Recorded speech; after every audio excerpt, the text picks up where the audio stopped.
No quisiera entrar mucho en esto, ¿no? Pero de modo general la prohibición ha sido utilizada como método de control contra las clases peligrosas, aquellos que amenazan los derechos y el bienestar de las minorías privilegiadas y dominantes. Estas observaciones tienen validez universal, si se quiere, en los casos en que se estudian estos temas. Desde luego se sabe que los esclavos, por ejemplo, fueron liberados de manera formal durante la Guerra Civil estadounidense y que después de 10 años de libertad relativa, los beneficios de esa liberación se mantuvieron omitidos durante la época de la reconstrucción, después de la guerra civil o de la guerra de secesión. Pero la historia horrible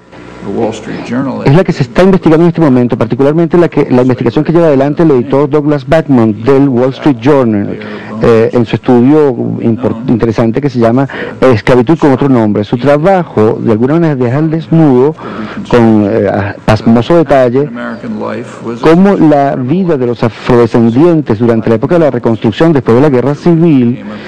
fue criminalizada, de tal modo que los negros virtualmente se convirtieron en esclavos permanentes en tanto fuerza de trabajo.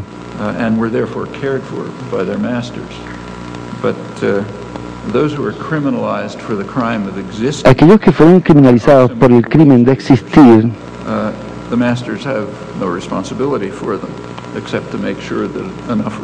se parecían de alguna manera también a los asalariados, en el sentido de que antes porque ya los nuevos amos no tenían responsabilidad respecto de estos asalariados, como ocurría con los amos en las plantaciones, salvo para garantizarse de que había suficiente mano de obra. Esto, de hecho, es uno de los argumentos utilizados por los negreros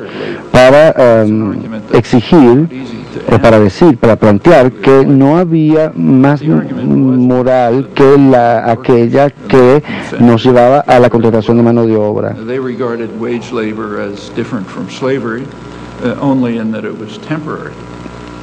Los negros, por su parte, en ese momento veían como una solución ser asalariado, porque era una situación temporal.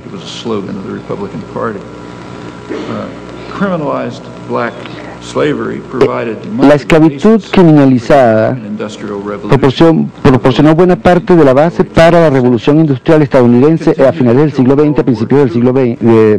del siglo XIX, principios del siglo XX, y continuó hasta la Segunda Guerra Mundial, cuando la mano de obra gratis era necesaria para la industria de la guerra. Durante el auge de posguerra se basó sustancialmente en el sector del Estado dinámico que se había establecido bajo una economía de semicomando, por decirlo así, de la Segunda Guerra Mundial, después de la Segunda Guerra Mundial.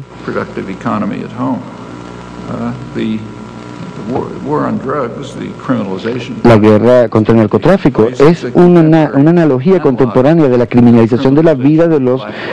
afrodescendientes después de la guerra civil, y también proporcionó una buena mano de obra barata y a menudo se encontraban en suertes de prisiones privadas, en abierta violación de las disposiciones laborales internacionales. Por estas razones podemos esperar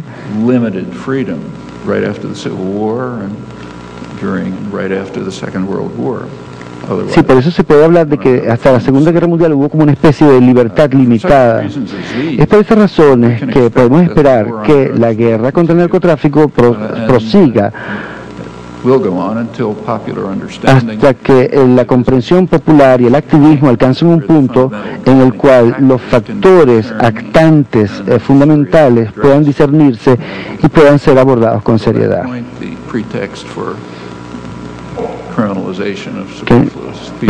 entender lo que es un pretexto para criminalizar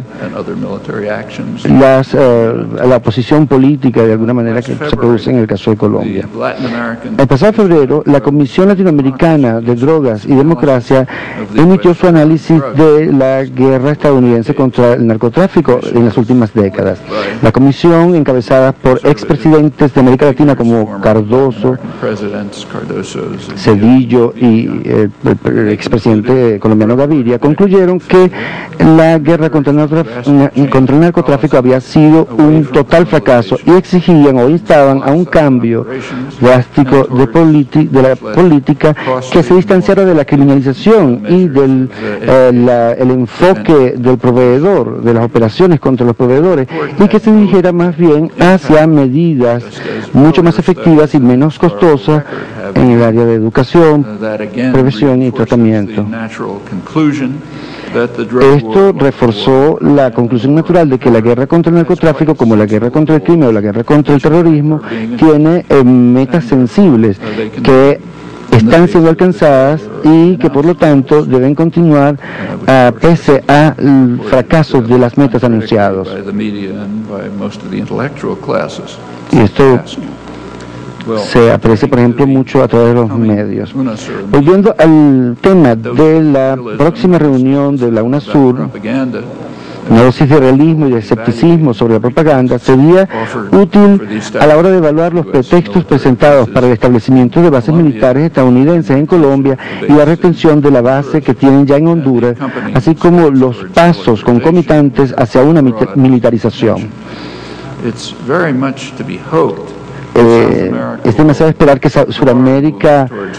impida, o mejor dicho, se espera mucho que Sudamérica prohíba cualquier o se mueva hacia una militarización y hacia la intervención, y que dedique su energía a los programas de integración tanto a nivel externo como a nivel interno, estableciendo organizaciones efectivas en lo político y en lo económico y superando los problemas internos terribles de privaciones y de sufrimiento, y que fortalezca además las diferentes conexiones con el mundo exterior. Pero los problemas de América Latina van mucho más allá. Los países no pueden esperar progresar sin superar su dependencia de las exportaciones de productos primarios, incluyendo el petróleo y otros minerales, así como productos comestibles o alimentos. Todos estos problemas, que ya son de suyo bastante desafiantes, constituyen también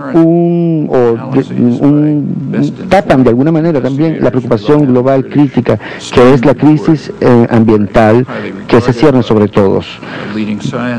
Las advertencias actuales por los investigadores mejor informados se basan en el reporte británico Stern,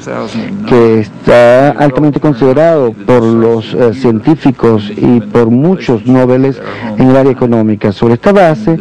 algunos han concluido realisticamente de que en el 2009 bien podría ser el año decisivo en la relación del ser humano con su planeta o con nuestro planeta. En diciembre, en una conferencia en Copenhague,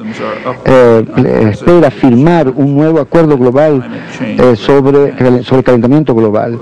que nos diga si nuestros sistemas políticos están a la altura de este desafío sin precedentes que representa el cambio climático. Cito en este sentido a Bill McKibben, uno de los más conocedores.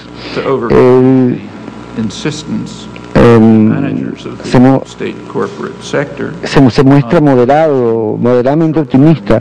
aunque hay campañas públicas de gran escala para superar la insistencia de los gerentes del sector corporativo de los estados sobre una ganancia en el corto plazo para que haya una nueva esperanza para nuestros nietos con un futuro mucho más decente. Al menos algunas de las barreras que empiezan a caerse, en particular las en el área de las industrias de la energía. Hay